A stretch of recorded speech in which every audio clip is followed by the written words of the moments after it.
Students, आप सभी का मेरे चैनल ओम मनीषी पर स्वागत है। ये इस यूट्यूब चैनल के माध्यम से मैं आपको हिस्ट्री में IAS PCS के लिए और नेट के जो स्टूडेंट्स हैं उनकी तैयारी करने के लिए ये चैनल मेरा बहुत ही हेल्पफुल रहेगा, जिसमें मैं स्टेप बाय स्टेप उनको चैप्टर वाइज आप सभी को नोट्स शेयर करूँगी। जो भी जानकारी मैं यहाँ पर जिस इंस्टीट्यूट में पढ़ाती हूँ अपने स्टूडेंट्स को देती हूँ और उनका भी कई स्टूडेंट्स का उसमें सिलेक्शन है, तो उसी को बेस बनाकर मैंने जो भी चीज़ें नोट्स प्रिपेयर करे हैं मैं उन सभी को यहाँ पर शेयर करना चाहती हूँ। लेकिन उससे पहले आप मेरे इस चैनल ओम मनीषी को लाइक करें और सब्सक्राइब करें और बेल को प्रेस करें। पढ़ेंगे उतनी बार ही आपको नई से नई और डिफरेंट जानकारी मिलेगी। स्टार्ट करूँ। तो आज मैं पहला जो अपना टॉपिक शुरू कर रही हूँ वो है भारत की भौगोलिक पृष्ठभूमि फिजिकल फीचर ऑफ इंडिया। क्योंकि स्टूडेंट्स आपको अच्छी तरह पता है कि यदि हम हिस्ट्री पढ़ने से पहले अगर हमें इसकी ज्योग्राफी अब किसी भी कंट्री की ठीक से जानकारी ना हो तो हमें इंसिडेंट्स और जो एविडेंसेस हैं उनको कोरिलेट करने में बहुत ही प्रॉब्लम आती। तो इसीलिए मैंने आज जो फर्स्ट टॉपिक चूज़ किया है वो भारत की भौगोलिक पृष्ठभूमि को लेकर है। तो पहला जो मैंने फैक्ट्स जो कलेक्ट किए हैं वो है कि बौद्ध ग्रंथों में भारत को जम्बू द्वीप कहा गया है। बौद्ध ग्रंथों में जम्बू द्वीप उस भूभाग को कहते हैं जहां पर ईसा पूर्व 3री शताब्दी में महान मौर्य वंश का शासन था। कुछ लोग इसे जम्बू द्वीप का ही एक भाग भी मानते हैं। नंबर 2, प्रथम बार यूनानियों ने भारतवर्ष के लिए इंडिया शब्द का प्रयोग किया। नंबर 3, प्राचीन साहित्य में भारत का विभाजन 5 भौगोलिक भागों में किया गया है, जैसे उत्तर को उदीच्य कहा गया, मध्य को मध्यम देश, पूर्व को प्राच्य, पश्चिम को अप्रांत या प्रतीच्य, दक्षिण को दक्षिणापथ कहा गया। सिकंदरकालीन इतिहासकारों ने पूर्व को प्रासी शब्द भी बोला है। नंबर 5, पुराणों में उत्तर के पर्वतीय प्रदेशों को पर्वताश्रय नाम से संबोधित किया गया है, जिसमें कश्मीर, शिवालिक, टिहरी, कांगड़ा, कुमायूं, नेपाल, सिक्किम एवं भूटान स्थित हैं। नंबर 6, मध्य भारत और दक्षिण के पठारी भाग में बहने वाली नर्मदा और ताप्ती नदियां पूर्व से पश्चिम की ओर बहती हैं, शेष पश्चिम से पूर्व की ओर बहती हैं।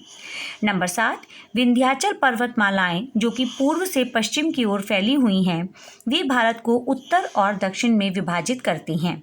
नंबर 8, दक्षिण के लंबे एवं संकरे समुद्री मैदानी भागों में कोंकण एवं मालाबार तट हैं, जहां अनेक बंदरगाह हैं।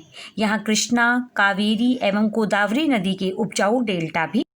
नंबर 9, हिमालय पर्वत श्रेणियों से जो पर्वत निर्माण क्रिया का जो संकेत मिलता है वह भूवैज्ञानिक दृष्टि से अधिक प्राचीन नहीं है।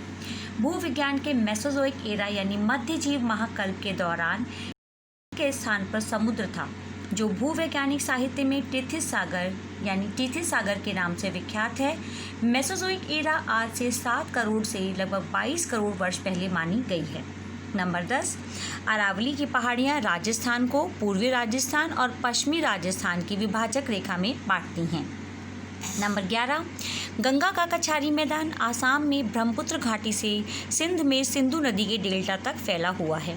नंबर 12, आसाम का केंद्रीय भाग ब्रह्मपुत्र घाटी है, साथ ही इसमें अरुणाचल प्रदेश, नागालैंड, मिजोरम, मणिपुर और मेघालय से लगे हुए क्षेत्र भी शामिल हैं।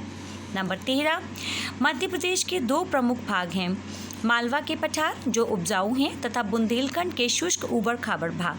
नंबर 14, महाराष्ट्र में सबसे महत्वपूर्ण है गोदावरी का विस्तार। समुद्र तटवर्ती क्षेत्र कोंकण तट भी कहलाता है। नंबर 15, कर्नाटक, यह दक्कन पठार का दक्षिणी हिस्सा है। तुंगभद्रा व कावेरी आदि नदियां यहां से होकर गुजरती हैं। कृष्णा, तुंगभद्रा नदियों से निर्मित दोआब रायचूर दोआब कहलाता है। नंबर 16, उड़ीसा मूलतः महानदी वैतरणी नदियों का डेल्टा है। गुजरात मुख्यतः कूच, काठियावाड़ के प्रायद्वीप व मुख्य भूमि गुजरात से बना है।